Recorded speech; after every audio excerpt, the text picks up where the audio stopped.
Hello friends, welcome to our YouTube channel बालमैत्रीण.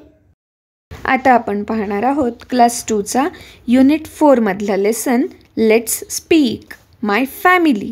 Okay, म्हणजे आता आपल्याला फॅमिलीमध्ये पाहायचे काय काय आहे. आपल्या नात्यांना आपले मराठीमध्ये माहितीच असतं आपल्याला, काका काकी मामा मामी, हो की नाही, आजी आजोबा. तसं आता इंग्लिशमध्ये आपल्याला माहिती करायचं आहे की कोणत्या नात्यांना काय काय म्हटलं जातं. ओके, मग सगळ्यात पहिलं दिले आपल्याला brother and sister. Okay, brother म्हणजे भाऊ आणि सिस्टर म्हणजे बहीण. ओके, ब्रदर सिस्टर म्हणजे भाऊ बहीण. हे स्पेलिंग सगळे लिहून काढायचे नोटबुकमध्ये आणि लर्न करायचे. Next, ग्रँडसन grandfather. ग्रँडसन म्हणजे नातू, ग्रँडफादर म्हणजे आजोबा. Next, grandmother ग्रँडडॉटर. ग्रँडमदर म्हणजे आजी, ग्रँडडॉटर म्हणजे नात, आजी आणि तिची नात. नेक्स्ट आहे फादर म्हणजे पप्पा म्हणतो आपण आता, वडील आपले. त्याच्यानंतर मदर म्हणजे आई. सन म्हणजे मुलगा, आईबाबांचा मुलगा. आणि डॉटर म्हणजे मुलगी. ओके, आईबाबांची मुलगी. गर्ल म्हणजे मुलगी, ते वालं वेगळं आहे बरं का. आणि डॉटर म्हणजे मुलगी, हे वालं वेगळं आहे. डॉटर म्हणजे फादर आणि मदरची डॉटर, असं हा फरक लक्षात ठेवा. नेक्स्ट आहे अंकल अँड नेफ्यू. अंकल म्हणजे काका किंवा मामा. आपल्या जसं मराठीमध्ये काका काकी मामा मामी, आत्या मामा मावशी काका असे सेपरेट नाती असतात. तशी इंग्लिशमध्ये नाही आहे. इंग्लिशमध्ये सगळ्याच नातेवाईकांना म्हणजे पप्पा सोडून अंकलच म्हटलं जातं. म्हणजे काकांनासुद्धा मामांनासुद्धा अंकलच म्हटलं जातं. आणि मावशी किंवा आत्या दोघींनासुद्धा आंटच म्हटलं जातं. मग हे लक्षात ठेवा.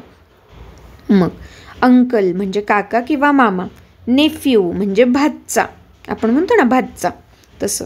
मग अंकल आंट म्हणजे मावशी किंवा काकी दोन्ही पण होऊ शकतं. आणि कझन म्हणजे काकांचा मुलगा, मामांचा मुलगा, आत्याचा मुलगा, मावशीचा मुलगा, हे सगळे आपले कझन असतात. ओके, नेक्स्ट आहे आंट अँड निसे. आंट म्हणजे मावशी किंवा काकी किंवा आत्या, सगळ्या आहेत आंट आपल्या. आणि निसे म्हणजे पुतणी किंवा भाची आपण म्हणतो ना, म्हणजे निसे. ओके, निसे. नेक्स्ट, आता what is your father's name हा विचारतोय. तुझ्या पप्पांचं नाव काय आहे? मग ही म्हणते my father's name is Jayesh. माझ्या पप्पांचं नाव आहे जयेश. ओके, असं तुम्ही पूर्ण वाक्यामध्ये उत्तर द्यायचं आहे बरं का. My father's name is. मग असं आपण वेगवेगळी ही जी नाती दिलेली आहेत ती सगळी घेऊ शकतो. जसं की what is your mother's name. मग ती म्हणणार my mother's name is suppose Radhika. Okay, असं. What is your grandfather's name.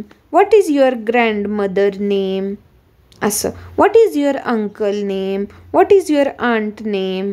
असं आपण वेगवेगळी नाती घेऊन फादरच्या ऐवजी त्या नातेवाईकांचं नाव ठेवायचं आणि असे वेगवेगळे क्वेश्चन तयार करायचे आणि त्याचे ॲन्सरसुद्धा सेम तसेच तयार करायचे. Okay, next, ask your friends the name of their relatives. मग असंच आपण आपल्या फ्रेंड्सला बाकीच्या रिलेटिव्सचं नावं विचारायची आहेत. Write the first letter of their names. आणि प्रत्येकाच्या नावाचं फर्स्ट लेटर आपल्याला, पहिलं अक्षर आपल्याला लिहायला सांगितलं. ॲक्टिव्हिटी घरी नक्की ट्राय करा आणि सगळ्यांची नावं छान लिहून काढा. आणि हे जे दिलेले आहेत सगळे रिलेटिव्सचे नेम, हे सगळे पहिले पाठ करा सगळ्यांनी. ओके.